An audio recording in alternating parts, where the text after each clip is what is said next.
Hello, everyone. With taking my class here at the university and understanding the science of food, I was able to learn a lot of different things that currently I still use to this day and I hope to use in the future as well.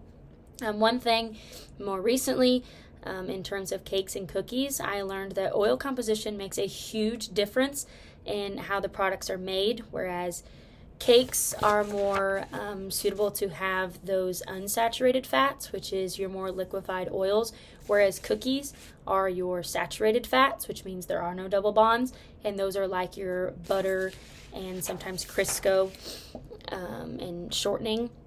So that was something that I never really paid attention to, but now that I understand the science behind it, it makes so much more sense. And then another thing that I found very interesting that I learned was that cookies can go in the freezer for 8 to 12 months. And a larger prospect being that understanding the temperatures and how those affect foods has been something that's been very beneficial to me. Knowing that you can store something in a freezer, whereas if it sits out at room temperature, you kind of decrease that shelf life, and if something gets too hot. So that was something I was very appreciative to learn with my time being in the class. Another thing, which was one of my favorite topics, was the beef jerky. My dad loves making jerky, so much so that my two younger siblings do it quite often.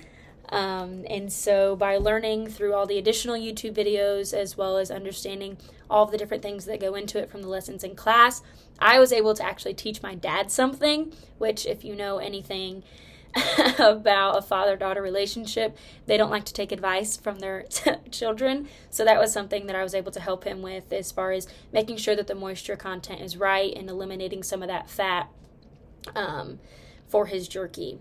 Another thing is potatoes. I didn't know that you had to soak potatoes before you fried them, and double frying them can help with hardening the edges.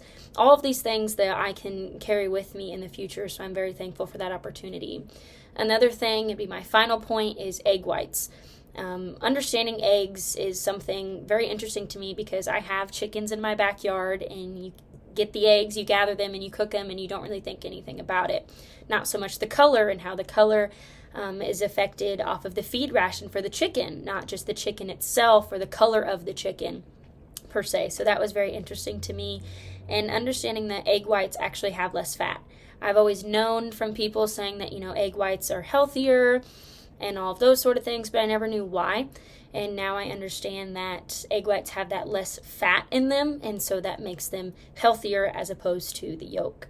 So overall, this course at the University of Illinois has been a great experience, and I have learned nothing but beneficial things that I plan to carry with me in the future. Thank you for listening, and I hope you learned a few things as well.